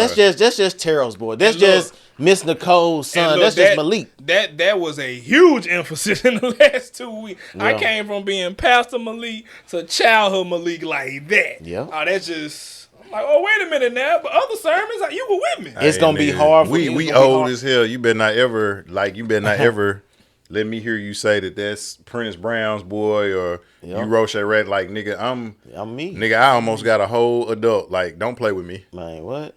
For real? Like, come on, man. Like, nigga, you got 4 kids. Yeah. I'm married. And you just Prentice Brown's son? Right. That's how a lot of people knew me for years. Nigga, you a grown ass but man. Now I don't. Yeah, but that's a grown man. Okay. But that's what I'm saying with him. Like, I'm hoping people will take heed to what he's saying. But a lot of people that look, that's just Malik from. He's like, don't give me ministry. No mic. Don't give me no mic. You know what I'm gonna say. That's just Malik from Team Ministry. That's just Malik. We knew him growing up. Don't give me no mic. Doing you know what all I'm this say. Stuff, and so you know what I'm saying. It would be hard for some people to receive it from you because all they looking back is, that's Terrell's boy. I remember him. He was wrong in here. So all they see is you growing up. They don't really see the anointing and the speeching that you're saying. Question the grind CD and right. Believe the hype. My first album, 10 years old this summer. 10 years old. First album. Not my first project, just first album. Yeah. But I didn't like at the end of the day, man. I love everybody. No doubt. And I love y'all enough to tell the truth so we can change some things, man. Because God does not play about his worship and his allegiance, man. Yeah. He don't play. I'm glad we got M.K.J. on. Yeah, me too, bro. This has been great. We apologize, M.K. Yep. And Vic is like I told Vic, you wasn't clamoring that hype. Y'all didn't get none of that. Huh? Oh, you got that? No, he was saying no. He was like, man, I told y'all. In the last 2 weeks, nigga. That's when you need to get it. Oh, okay. Vic was. Nigga, we got a couple of interviews that we need you to come through on. How about that? Okay, then. Yeah. Definitely. Now we got all this. That's what I'm saying. I need a couple people to come through. We gonna need it, but now, bro, like you, like you said, you made me. Can I say proud? You know what I'm saying? Because, like I said, I felt that you are an extension of us, of me and Rag, of me and Latrell, of DeMarco, of Big Rod, of all the people. Shout out to Keenan Stewart. Keenan Stewart. Not answering the phone ass. You know what I'm saying? Even Darrell. You know what I'm saying? You're to me, you're an extension of all of us. Yeah. And when I say I root for you, I'm not saying that just to be like, you know what I mean? Hey, that's a good thing to say. Like, I for real, fool with you, mess with you. You know what I'm saying? Like I said, we talk often. Almost on a daily basis in the chat we in with C Mike and stuff, but you know what I'm saying? Like, you know what I'm saying? I'm with you. And I've seen him even look, we laugh about this now, but it was a time where I remember when Black was doing what he was doing and he was still this man, he had to be a teenager. I know what you're about to say. He comes up to Black hey bro, I don't think he's doing what you're supposed to be doing. God don't want you to do that. I don't even remember saying and Malik, I remember thinking Black, I don't remember Black looked at him Black got hot. Nigga, and I had to pull Malik to the side, hey. I don't remember that. Hey, we are standing on his shoulders right now. I don't remember that. Do not. No, nigga, we were in the it was not too long after the IMC got built. and we was walking through the corridor, like in between where the you know where the nursery is. Yeah. It's like in between the nursery and that room where the ushers meet at. He was coming around the corner, Yeah. and that man went up to Black. I just want to tell you something. Like, and so Black is like, "What's up?" Because he like, "Oh, that's Malik. I don't think you're doing what you're supposed to be doing." Man, Rich looked at that man like, Nigga. yeah, he gave him the nigga. And I had to grab. I'm like, come on, come talk to me for a second. I don't remember that at all. But again, like, dude, you had to have been like, you maybe between 14 and 16. But and that's been a minute ago. I remember how I felt, but I don't remember saying that to him. Right. Because I remember when he was put. Right, exactly my Hey, point. yeah. Right, exactly my point. Yep, exactly. But That's too funny. again, but Yep. like even to this point though, like the same thing he said to Black, and me and him probably have a closer relationship than, well, I know we have a closer relationship than him and Black do. Mm-hmm. But in spite of him knowing me the way he knows me intimately, in the sense of us working together, talking together, praying together, whatever, like he ain't never came to me like that. Mm-hmm. You see what I'm saying? And he probably could. Mm-hmm. Yeah. But it's the love and the respect of like, you know what? I know who you are, and I love you, and I'm praying for you. And so wherever you're gonna be, I know you're gonna get there. And so if my role is to just be standing in the gap for you and to lift you up and encourage you, I got you. Mm-hmm. You see what I'm saying? But that's the maturity. Whereas when you're young, you're zealous. Yeah, man. You're full of vigor, but you don't have the wisdom. Yeah. Now he stepped into a place where I got the wisdom. And then so like when he preached that sermon, when I got to take the shot, I'm taking the shot. Yeah. You see what I'm saying? And it was a hell of a shot, my boy. That's all I'm saying. I am pretty good with the jump shot. Hey, you like, bro, like you have improved by leaps and bounds. Like when I see you preach a message, bro, like you command the room. You say it with conviction. You say it with that courage, and like it make you want to continue to listen. You know what I'm saying? Because you got the rapper voice, pretty much. And so, I treat it like a concert. You know how I am on stage. So. Yeah. you make people listen to you. And he don't care though, dude. Yeah. Like, and that's what, like, he don't care whether you like him or not. Yeah. He don't care whether you listen. Like, I got a message I'm finna give, whether you're listening to me or not, whether you're receptive or not. I don't care. I'm finna get this message. Yeah. And so that's why he's kind of immune to the stares and the darts because it's like, I came here for a purpose. Mm-hmm. So with everything, and he kind of caters to go, I see y'all looking at me. You know what I'm saying? Oh, it's a lot of quiet people in the room tonight. I know this person with me, but it's like, he kind of lightened the mood up a bit, but like, man, he don't care. And you got to have that. Like Dr. Holloway had that. Yeah. Pastor Moss got that. Pastor Slaughter had that. Pastor Mike had that. Yeah. Yo Pops had that. Yeah. My dad got that. Minister Lynch got that. Yeah. You know what I'm saying? Like they got a degree of I don't give a F. I got to deliver this message. Yeah. You know what I'm saying? Like Andrew had that when he was playing and ministering. I don't care what y'all want to hear. Right. This is what the Lord put on my heart to play. You gonna get this is what you finna get. Oh, you finna get this. You gonna get it. You finna get this melody. You know what I'm saying? Like you got to have that, man, and he got that. You know. Yeah, man. That's that's beautiful. Hey, look, man. I ain't gonna hold you, man. I can't quote the lyrics, man, but what's that song by Don Tripp? Don Tripp. Like me, like that really be my move. I ain't gonna hold you. Yeah. That be my move. I don't give if they don't like me. I'm like that's how I really be feeling, especially now that I'm like grown. I'm a grown man. Yeah. And I'm married. Shoot, she the only person that need to like. I'm saying, like, and I chose her. I ain't choose none of you. I ain't choose none of y'all. How dare you, damn? Like this a married man taking care, and you ain't putting nothing on. You ain't giving nothing to his gift registry. But you gonna try to tell him what? Like, come on, man. How many times people been to your kids' baseball games, football games, basketball games? How many times you done got a love offering for your light bill or your house bill or a grocery bill? And man, nobody paying nan bill on my. Rochelle and Teresa don't give me no money on my bills. Yeah. So now if they can't check me on what I'm doing, who the F are you? Mm-hmm. That's all I'm saying. Like, I pay these bills. Yeah. Like, come on, man. Yeah, I give you credit. My stuff is over here talking. Mm-hmm. My stuff is over here talking. See, that's what happened when you have Alexa. Alexa be You know Alexa, what I'm saying? what we Ear doing? hustling. She like, oh, She okay, like- bet. Oh, presidential executive. But So what about? So I know we running short on time, man. What Yeah. about y'all boy, man? Cause y'all had got the Grizz culture. Like what's up with our boy, man? What's up with 21 Javich? I mean, You know what I'm saying? What's Man up said with 21 Javich. 21 Javich? 21. You know what I'm Put the saying? gun down for man. like I don't know, like I didn't have too much to say. Actually, I put a post and then my homeboy from college, he hit me up. Oh, you got something to say, but everything else, now you ain't gonna say Which nothing one? about Ja. My boy Aaron, I went to TSU with. Oh, He like a okay. lawyer or something now on the Yeah. East Coast Okay. or something. But he was like, yeah, I thought you were talking about B. you Howard. didn't say nothing about us. I'm like, man, like honestly, I ain't have too much to say. Ain't Like much to say at this point. Though. it's like what can you like? I said something before. We actually made a pod about when he got caught the first time with the little pistol he had with that. But with now, it's like, bro, like it seems at this point that I want more for him than he wants. So Man, look.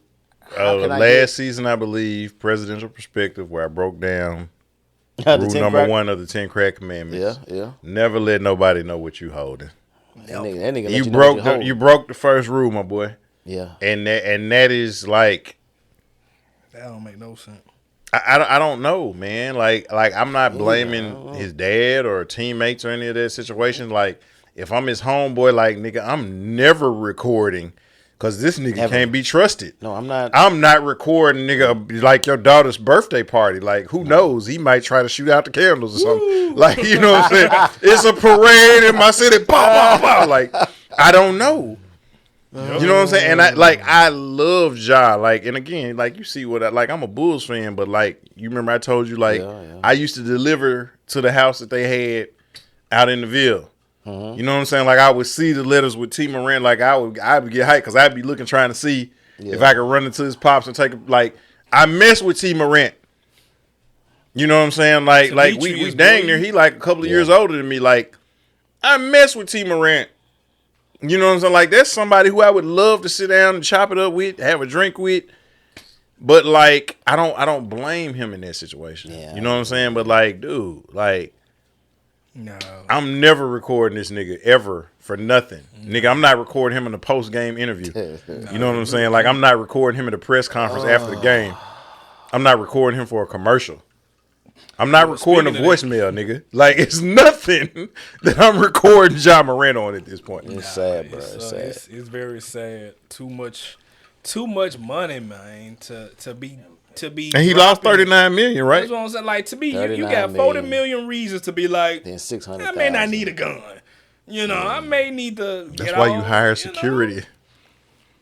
I don't get it, and I don't get it. And I put something out there. Like I think that he's reflecting the culture in Memphis, like from ages 14 to 25. I said, But 14 to 25. Like those are the people.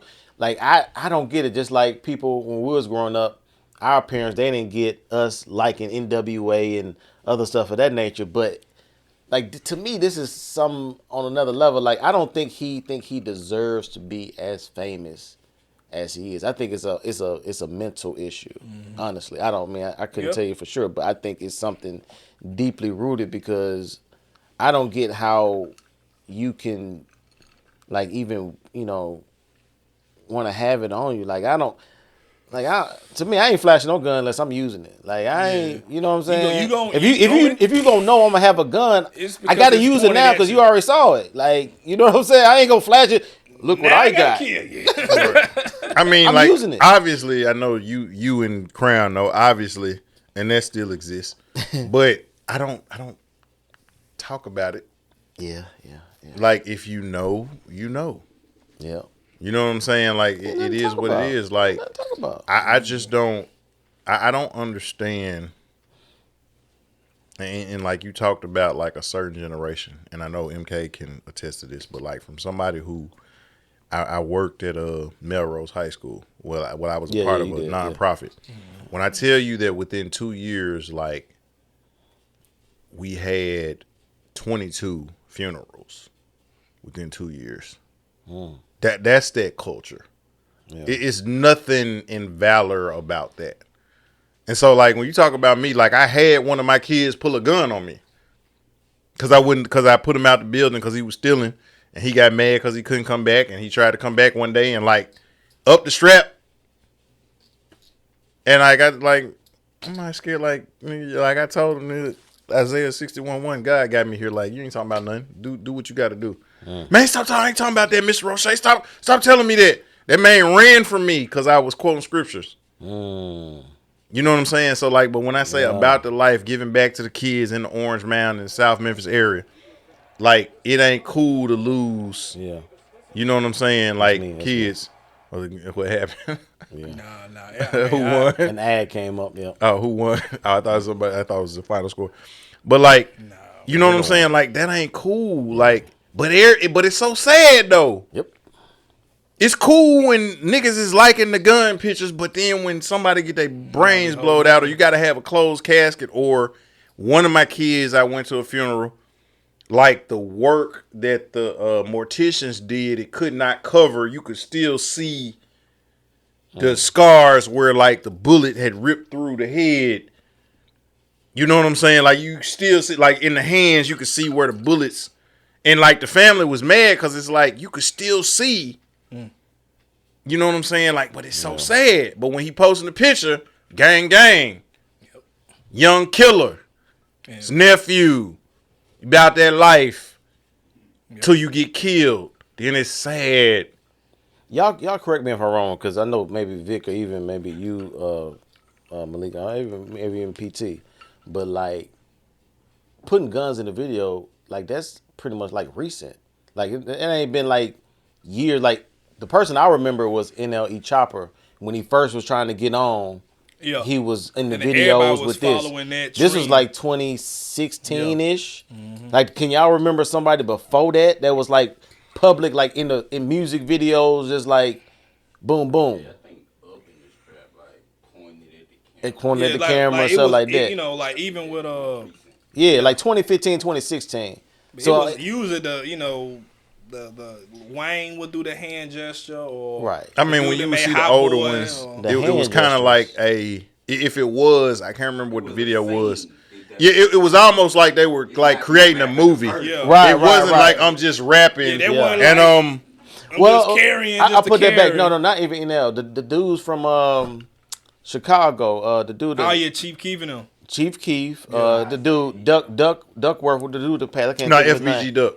FBG Duck. Him. Mm-hmm. They were the first ones kind of doing that. Yep. Okay. That's like more like 2012, 2013-ish.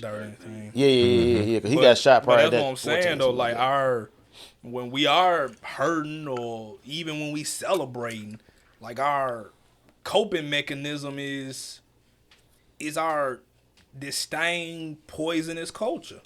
Yeah. And that's a problem. Like, that's a problem. Like, I'm celebrating, and the way I celebrate is I'm finna put ones on a girl, on a young queen. Like, that's how I celebrate. Or when I'm ticked off, I'm ready to get the strap. What other people doing it? And so that's the thing that hurts me about Ja, is the whole situation of this is your way of celebrating. Like, you just in the car, chilling, having a good time to your song, and your way to celebrate to the song is to pull out your strap, which you shouldn't even need because you worth $200 million. With your finger on the trigger, and so, like, if you slip or it drops or whatever, like, that's where we braze on the dashboard is all I'm saying. And then to go what you saying with Memphis culture, like, and again, let me make sure I'm clear. Like, I know a whole bunch of rappers in Memphis, like secular, everybody. I know a lot of them just because I've been in the game so long. Yeah. And so I got nothing but love for the game. I really do. Like, I really do. But at the same time, like, I can't ignore what Gotti talks about. I can't ignore what Moneybag talks about. I can't ignore what Duke Deuce talk about. Glorilla, and these people are talented. Like, I got none but love and respect for all of them. Youngster, all these cats. Rest in peace, Dolph, all of them. We can go down the list of all of them, but what they talking about? Like, we have to, at some point, say, we might need to change what we talking about. We have to make that decision. Now, I know we got big wigs, and I know Massa still run the game. I get all that. That's why I'm independent. Yeah, But it's a at little the different same now. time, even with all of that, when you are independent, you feel like that's still the roadmap. Yeah. And the fact that you still feel that's the roadmap is still a problem, because that means we still saying yes to Massa. Now, to your point, I want to give a shout out. I just heard the song a few days ago, Lil Durk and J. Cole. You heard that jump, Vic? All My Life? I like that jump. Yeah. That's more of, you heard it? I haven't heard it. You ain't heard it? It's more in a positive vibe type of message, type of song. And that's why I love me some Lupe Fiasco. Because only J. Cole is in my top 25.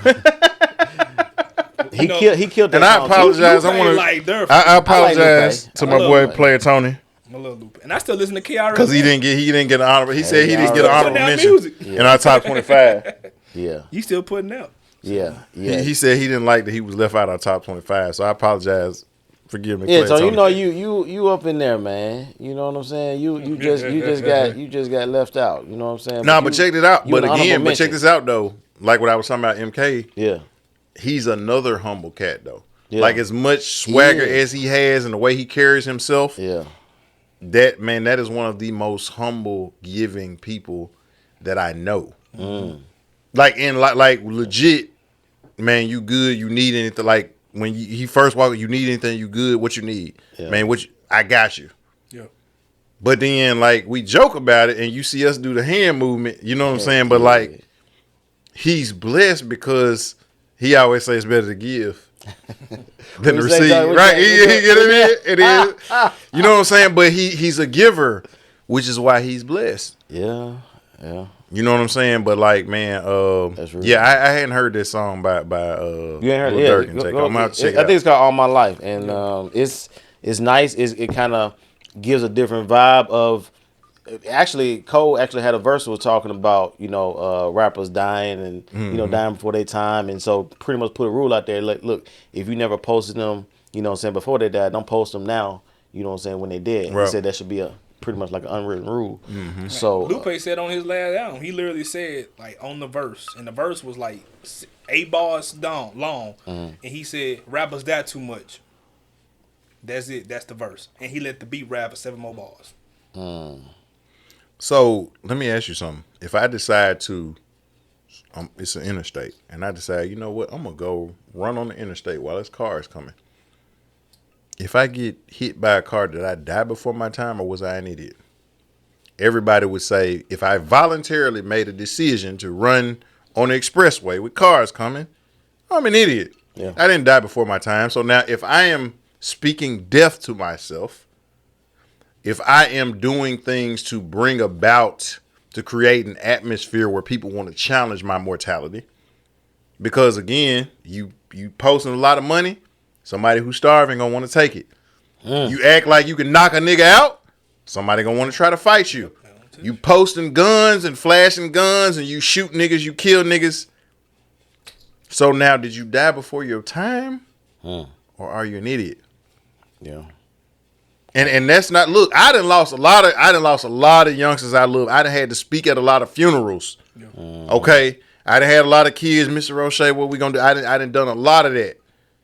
But again, when I look back, like, you talking about? You rob niggas. Actually, You know what I'm saying? you just talked about, that's kind of like what you just said with the boomerang. You know what I'm saying? Right. You throw that out With there, the boomerang. but then you speak that to your situation. yeah. Ephesians 4:29. Let no corrupt communication proceed out of your mouth except that which is good to the use of edifying, and it may minister grace to the hearers. But if I'm letting corrupt communication come out and people think like, oh, that's not cussing. That's what they think. That was everybody think. Everybody think, oh, you shouldn't be cussing. just No, cussing. corrupt communication is when I say, I'm gonna die. My enemy's trying to kill me. I'm gonna kill some. They out to get me. Yeah. You ain't nothing. You ain't gonna be. You just like your nutting ass daddy. You just like your hoe ass mom. That's corrupt communication. Also, corrupt communication can be, you don't say a foul word, but you'll be in the pulpit, say just as much abusive stuff as somebody Right. cussing somebody out. Yep. But it could You be know what I'm just as saying? abusive. Yeah. But it you're ain't- speaking that. Right. And the scripture says that death and life is in the power of the tongue. And then again, with us, it is how we're coping. Like that's how I deal with celebration. That's how I deal with stress. That's how I ain't gonna lie. deal I've been guilty of throwing some ones. I've been guilty of that. You know what I've I'm been guilty saying? of throwing some ones. But like, Yeah. I mean, That's not how I celebrate. That's just because you can throw some one. yeah. You can that throw was some one. available. There Hey. was Well, I opportunity mean, was like, there. but even folks Hey. will be in celebration. Yeah. Like the fact that gotta get that's how education. we celebrate. Like that's how we get down as a culture. Like Yeah. other people, they like we celebrate by getting some land.